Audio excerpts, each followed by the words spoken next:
Oh, Hi, I'm Eliz Greene, author of Stress Proof Your Life. And the best advice I ever received was you're either teaching your children or they're teaching you. ooh, I know. ooh. Who I told you know. that? My cardiologist. Oh, you're a cardiologist. So way back Well, when way back when.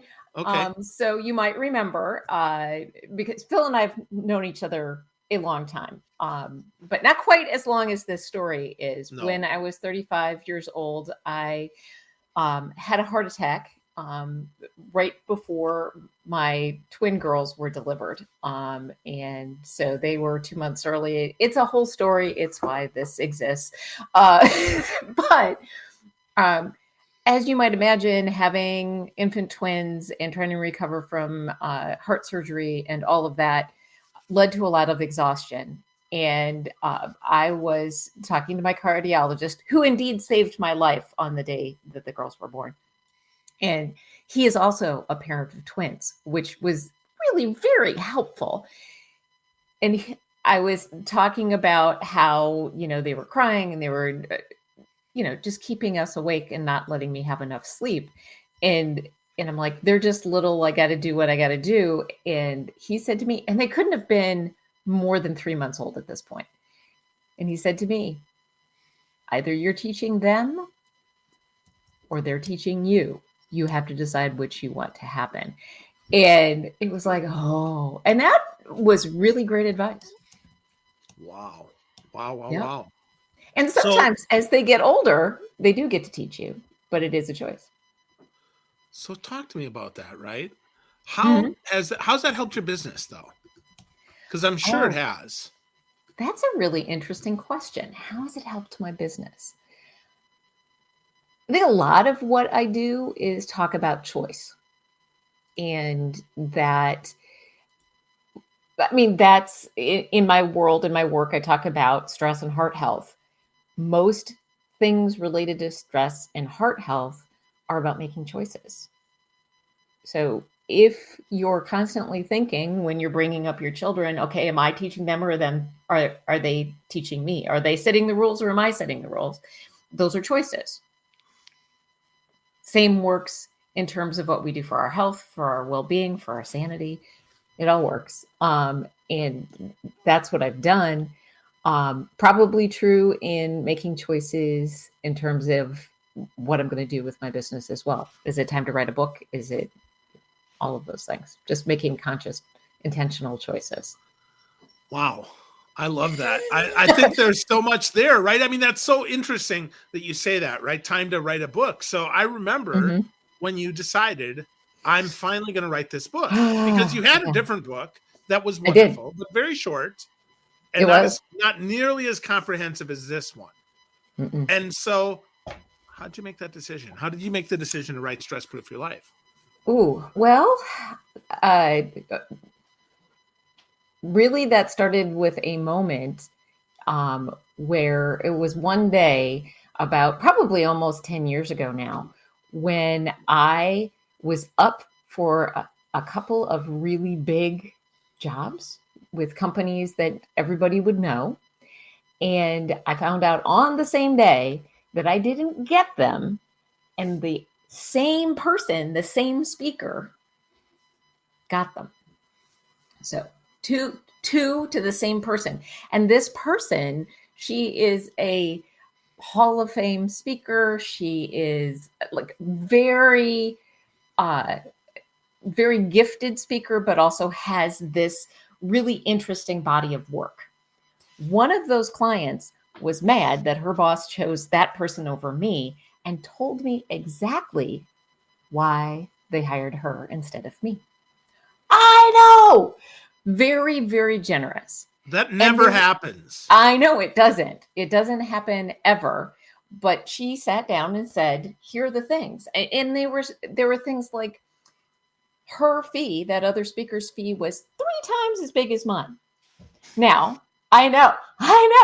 And I had quoted a big fee at that point. And for me, And what I found in the process of her telling me all of those things was that I didn't know the arena I was playing in, and I was woefully unprepared for it.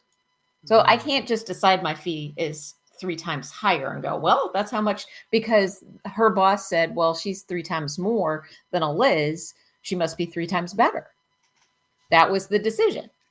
So that coupled with her, unique body of work she had a really great book and system, that she had semi-celebrity status. She'd been on TV a lot.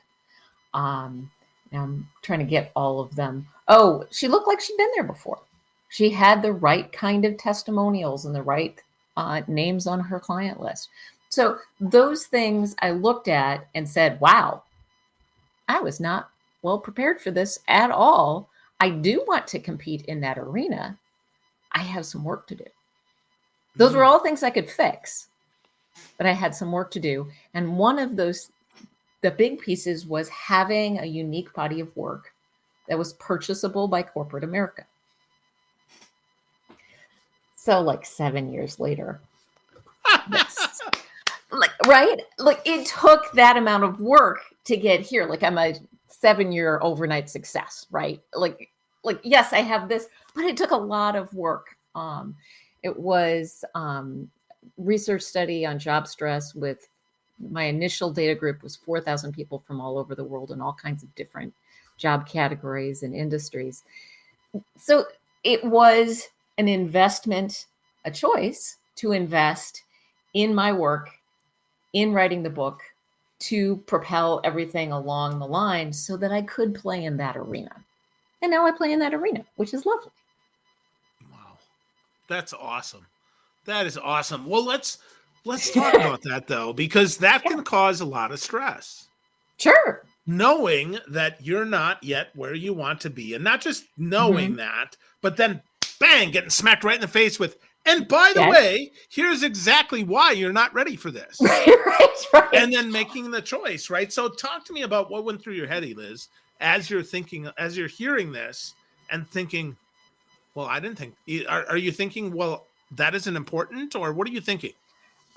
So I'd be lying if I said it didn't sting.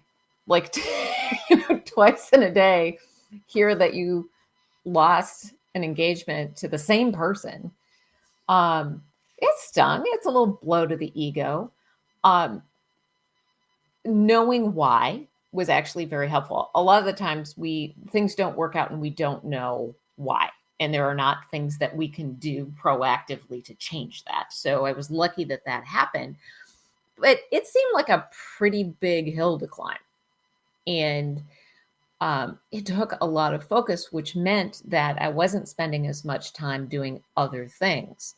So there were some trying business times in the process because, of course, right, I'm spending all my time doing this research and writing, not marketing necessarily, or not marketing in the same way. If you forget to tell people you're around, they do tend to forget about you. So, it was a lot over time, and didn't happen in a vacuum. So I'm still married to a wonderful guy who would like some of my attention. I had children who really want my attention. I have a mom who has been ill and recovered and gotten ill again. So in that process, a lot of things are on the plate. It's just over and over again, making choices, making it intentional choices, sometimes to put the work aside so I can concentrate on what's important. To, like, I'm going to go spend some time with my mom today because she's not feeling great. I had other things on the list, but that's rising. I'm choosing to make that my mom a priority in the afternoon. Wow. Yeah. Well, first, I hope mom gets better. Me too. You can give her all the love that she needs to heal up first. With that, that's a choice, as you said, right? That's a conscious choice to do that. But you're letting go of stuff that could certainly probably stress you out if you let it. So that has a lot to do with what we're going to talk about today, right? How we re-enter work after the holidays. Sometimes the holidays extend, as they're doing for you now, right? Yeah. Well, yeah, that's not time off though. That is a different kind of work. And I know there's a lot of talk about like emotional labor, about the labor that's not paid labor, whether that is caring for other people or just doing the things that keep us alive and well. There are all of these things that, like, work and life do not happen separately. They all swirl together all of the time, and that's hold on, come on, they're not separate. When were you going to tell me? They're not. Oh, I have told you that. Okay, next question. Okay, no, but keep going. Sorry. Yeah. So, I mean, I hate the term work-life balance because it's not. One can't balance out the other.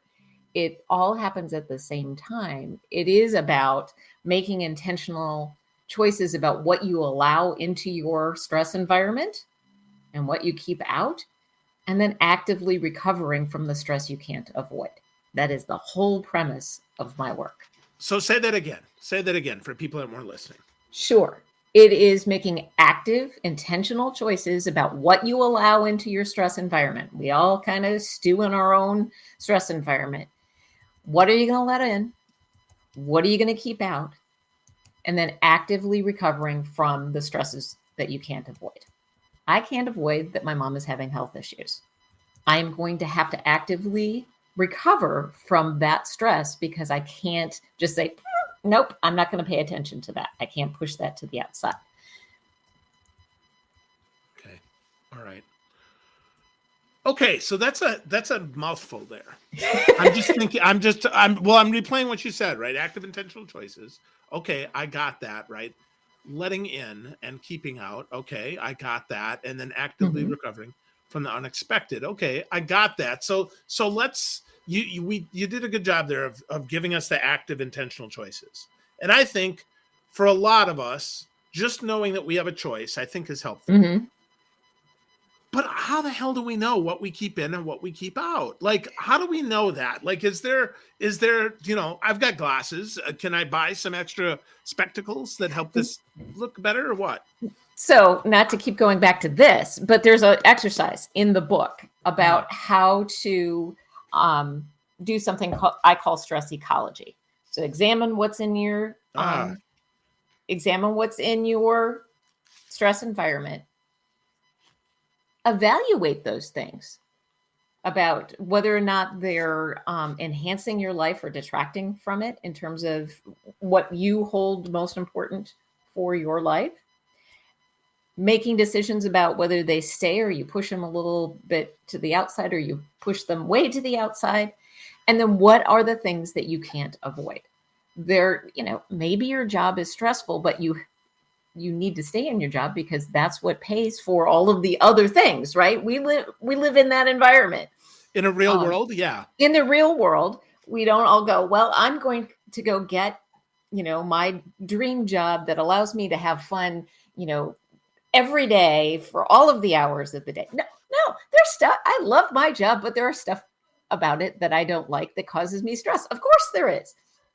So reevaluating how you feel about some of that stuff and recognizing that job that maybe causes you stress also enhances your life because it gives you the benefits and the numbers on the check that allow you to have the life that you do.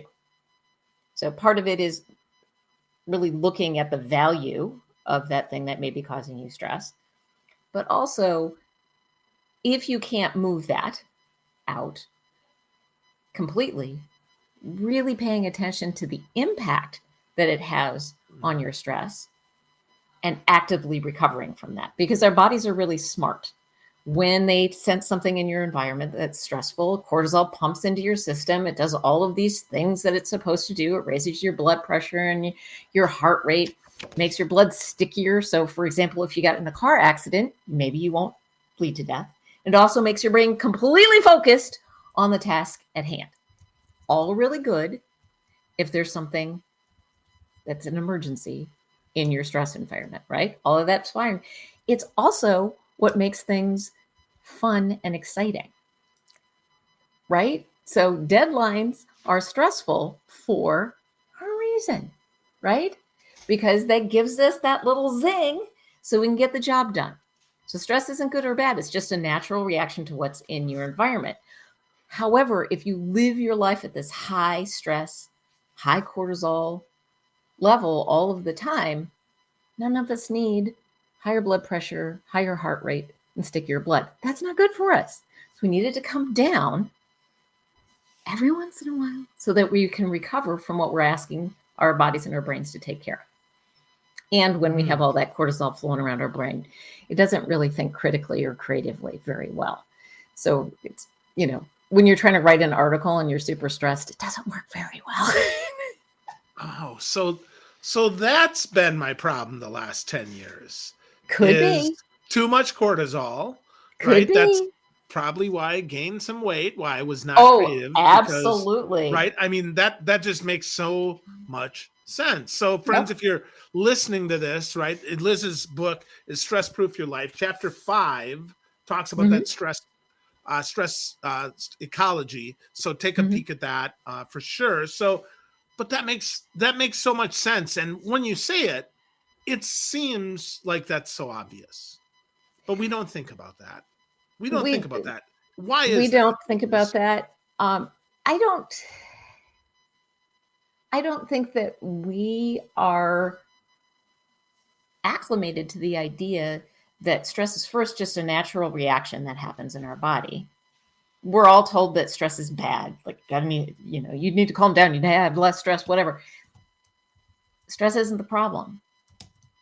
Cortisol, high cortisol levels, and unrelenting stress triggers are the problem. So if you are constantly triggering that stress response, whether that's through things in your environment or uncertainty isn't like other things in your stress environment. It just constantly is that stuff that sort of chews on your brain in the middle of the night. It's like you wake up in the middle of the night and it's like, and you can't get back to sleep. That's uncertainty, right? And so it just keeps that stress trigger going and that cortisol level high. You have to actively be able to shut it off. But the cool thing is your body's naturally inclined to do that. Sometimes we just have to give it a little help. And so there are ways that we can signal our body, and we actually know these things. We just don't think about them as little messages to your body to like calm that down. So anytime you raise your heart rate up, leave it there for a little bit and bring it back down, that is a signal to your body to let that cortisol out of your system. That's why exercise is great for dealing with stress. And for a lot of people, just moving around can bring that cortisol level down, which is great. And it's also good for you. So it's like this high potency activity. But you don't have to get all sweaty and run around in order to get your heart rate up and bring back down again. If you are a sports fan, like I am a big women's college volleyball fan. Now there's women's professional volleyball.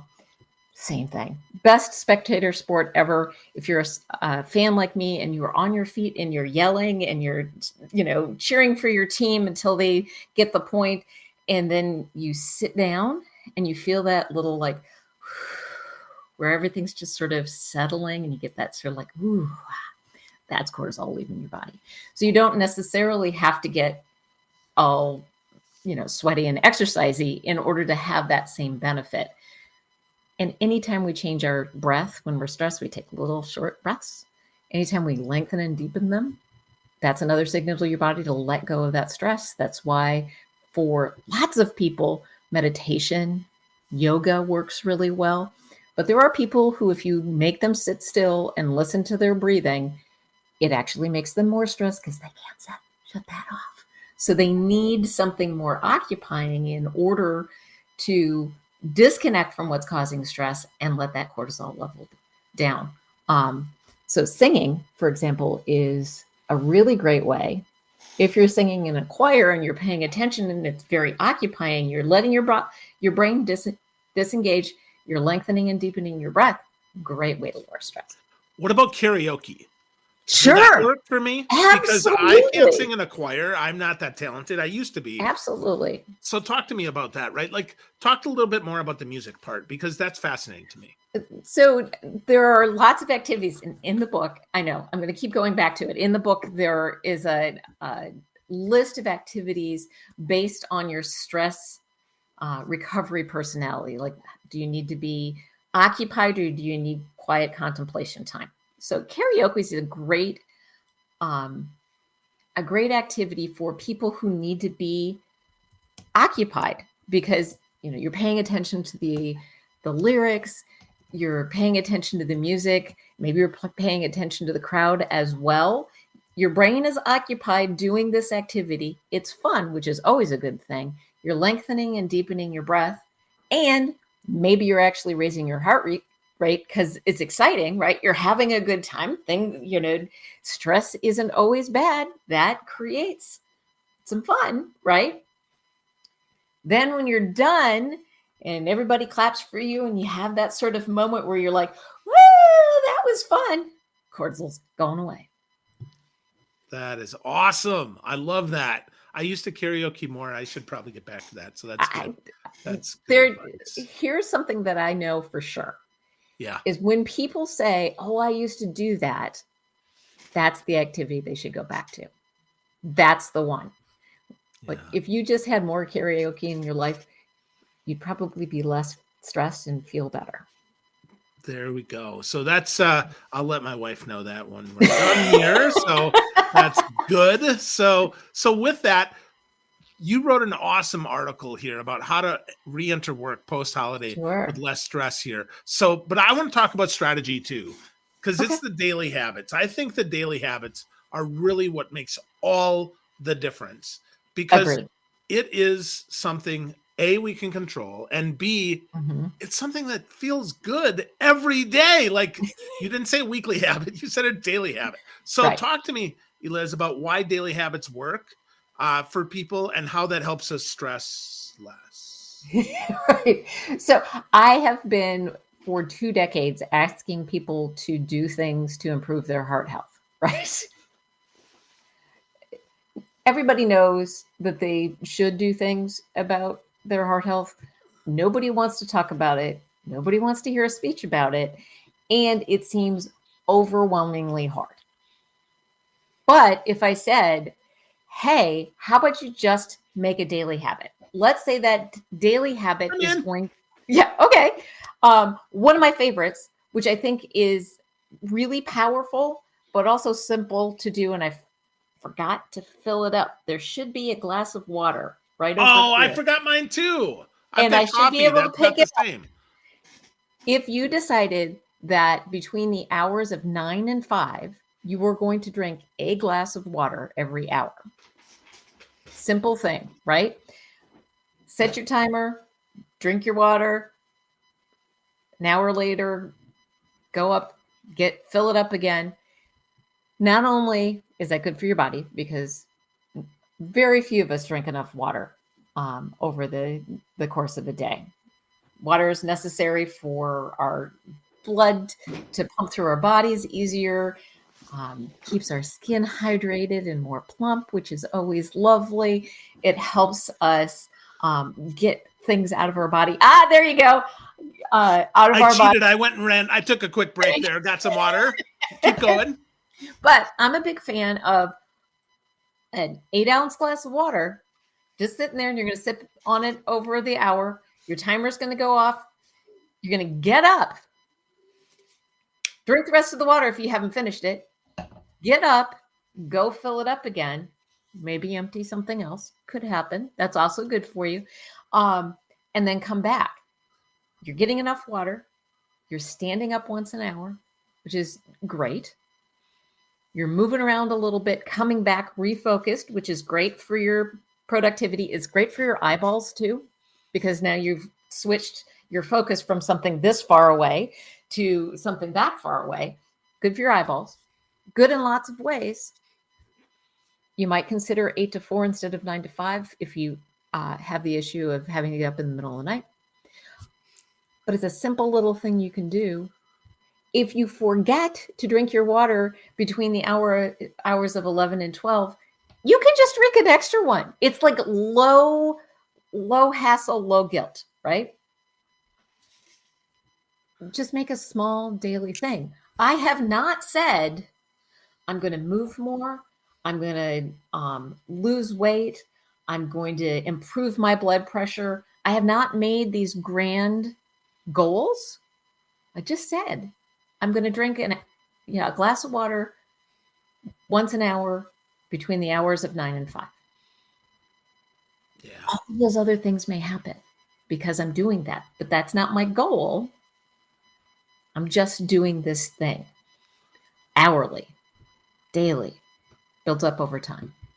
A little bit of consistency makes all the difference there. Not intensity. So do not try to drink a gallon of water and then skip for the rest of the day, or that will not help you. That will not feel good. It will not feel good. No. Although if you get 2 gallons of water, you can pump some iron. There you go. Pump that could some work. water. So let's do that. So, okay. So with that, the first point that you make on your blog post here, which I find really interesting, is it gets back to the first thing you said today, and that's choice. Am I choosing to do skip walking, skip water, skip my loo, or is this accidental? And I would tell you, intention is my word of the year. Intention is my word of the year. What is my intention, right? Am I doing this on purpose? Or am I just not? And if I'm honest with myself, and I try my best to be honest with myself, I'm realizing that, you might be ignoring it, but you're still choosing it, Phil. And I think that's a big one. So how does that ignoring, how does that make it even more stressful, Eliz? Oh, to know that you need to be intentional about something and not be intentional about something. So it's an evil little cycle, right? Because you're saying that you need to make a change for some reason. One of my favorite intentions for a year is that, and I see it's only the second. So now that we're talking about it, I think this is, again, like my main focus is that I'm going to do 3 hours of work before I do anything else. Before I volunteer, before I take care of home things, before I take care of my mom, before anything else, I'm going to do 3 hours of work. Now I know if I make that commitment, it is going to make a difference, because what happens is I'll get started in the morning and I'm like, well, I'm just going to take care of this little thing, or I'm going to make these phone calls for my mom, or I'm going to, and then all of a sudden it's 4:00 and I've not done any work in my business. Yeah, no, that's not good. And then I'm stressed because I should have done it. Maybe I didn't send out the contract I was supposed to do. Maybe I didn't follow up on a lead that I was supposed to. And then that stress keeps building and building and building. It's the stuff in the middle of the night that's chewing on your brain saying, yeah, you don't want to sleep right now. You're going to think about all the things you didn't get done because you were doing that other thing that you shouldn't have been doing because it's not actually going to earn you money. So that works really well. 3 hours of work before I do anything else. Now, does that happen every day? No, because things happen, right? Things happen. Had to make doctor's appointments for my mom today. Didn't wait until I had done 3 hours of work because that took precedence. But you chose it. I chose it. Right? And the most important thing is that I know why I'm making that choice about 3 hours ahead of time. And I know why I'm making the choice not to do it today. I have gone through those questions and you alluded to them. So it's like, why am I choosing to do this? Like, I'm choosing to do this because right now that's more important than the 3 hours of work. and I'll get those 3 hours of work after we're done here. um, and then the next question is, how do I feel right now? And what are my intentions behind making this choice? So knowing that I'm making this choice because I know it's important to make these phone calls first, and I'm feeling like I have enough breath in my day that I will get to the 3 hours of work. And then the third question is, skipping this, not doing those 3 hours, does that align with supporting what I want for my year? So here's what I left out on the I'm going to do 3 hours of work before I do anything else intention. There has to be a because. Now, our good friend Jerry O'Brien has a whole book about the power of because, talking about marketing. But because is a very powerful word. And if you say, I'm going to do 3 hours of work before I do anything else because I want to earn enough money so my husband can retire sooner. Right? Because puts the motivation behind the intention. Yeah. Right? So now I'm not just making the decision to not do those 3 hours of work in the morning. Like, am I going to fit it in? Whatever. It's a decision about, am I supporting that thing that I want over? When I was recovering from my heart attack and everything else, I was supposed to be getting on the stupid bike in the family room on the stupid stand. I was supposed to be doing 30 minutes of cardiovascular exercise every day, which I was not doing until I figured out the because. And it was really a moment that was life-changing when my husband sat me down one evening and called me on the carpet about not doing the work that I was supposed to be doing in terms of exercising. And I had, like we all do, a laundry list of other things that were taking priority and why I just didn't get on the bike. Now, to be fair, I didn't get on the bike because I didn't want to. Wasn't fun. Didn't like it. I was a dance teacher and a choreographer before my heart attack, so never had to make time for exercise. So I didn't do it. But my husband said to me, none of those other things are important. If you don't do the work, you're not going to get better. If you don't get better, you're not going to be here. And if you're not here, our family doesn't exist. And Phil, in that moment, I saw all the things I didn't want to miss with our family.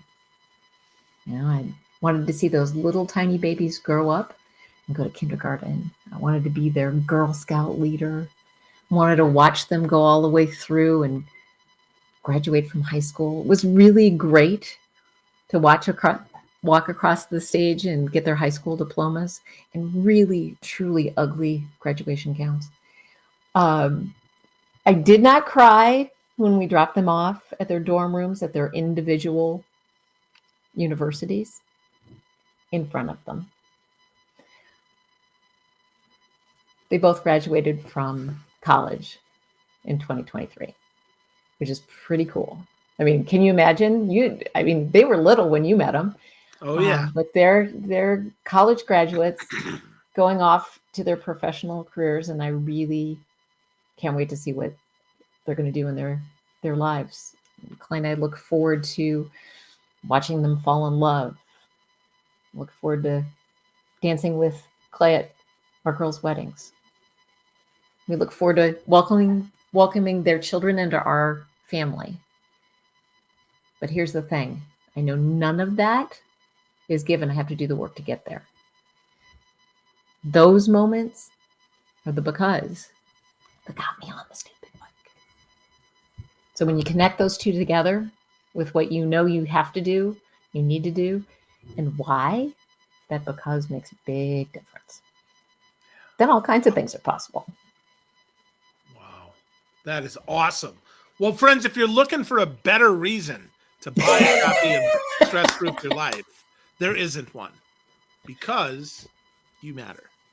Because you want to be around for some stuff that you don't want to miss.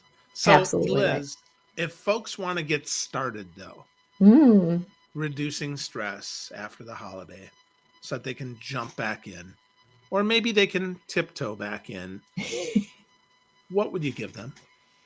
Well, I put together a resource page for y'all at stressproofnow.com. There you'll find a quiz that you can figure out what your baseline stress level is. So just your everyday stress that you're walking around with. Is it high or low or somewhere in the middle? There are all kinds of resources to reduce that stress. The article that Phil has been talking about is the first article in the resources there. You can buy the book. You could also download a copy of a white paper talking about how customer service people can reframe a negative customer interaction so that they can deal with that stress dumping that happens in a way that doesn't cause them to carry that stress home. Awesome. Great stuff, Eliz. That is awesome. Friends, that's stressproofnow.com. Learn how to de-stress. Get started on your journey because you matter, my friends. Have a great day. Thanks, Eliz. Thank you. Have a happy new year. You too.